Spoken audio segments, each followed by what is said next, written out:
अस्सलाम वालेकुम स्टूडेंट्स, उम्मीद है कि आप सब ठीक होंगे।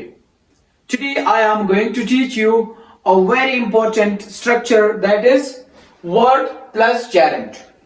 पहले हम लोगों ने यह समझना है कि वर्ड की मीनिंग क्या है। वर्ड की मीनिंग है काबिल हो जाना, काबिल होना, किसी चीज की काबिल होना।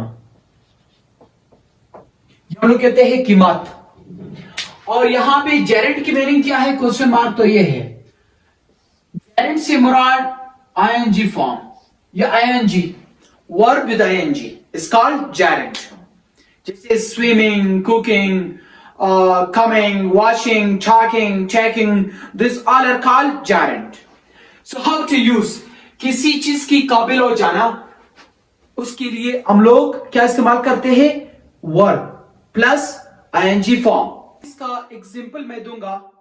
इसका एग्जांपल क्या हो सकता है, बात यह है कि इसमें हम लोग इज और am for present, was and were for past and will be for future हम लोग इस्तेमाल कर सकते हैं। अब इसके एग्जांपल क्या हो सकता है, book is worth reading, book is worth reading, ये बुक पढ़ने के काबिल है, यानी इसमें ऑथेंटिक्स मटेरियल है, आइडियाज है। या फिर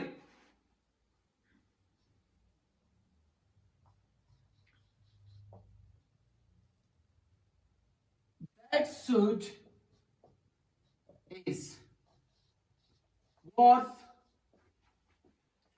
wearing, that suit is worth wearing, इससे क्या मुराद है, वो सूट, वो कपड़े पहनने की काबिल है। यहां पे अगर आप चाहे तो इज भी इस्तेमाल, वाज भी इस्तेमाल कर सकते हो, और अगर बुक्स हो तो फिर आप वर भी इस्तेमाल कर सकते हो। या फिर if you talk about future तो वहां पे आप विल भी इस्तेमाल करोगे। कैसे, this book will be worth reading. या if you talk about past तो पास्ट पे आपने कैसे इस्तेमाल करना है,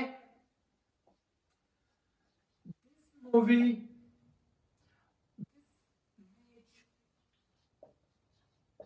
was worth watching, this match was worth watching, वो मैच या ये मैच देखने की काबिल था। So that was our short lecture।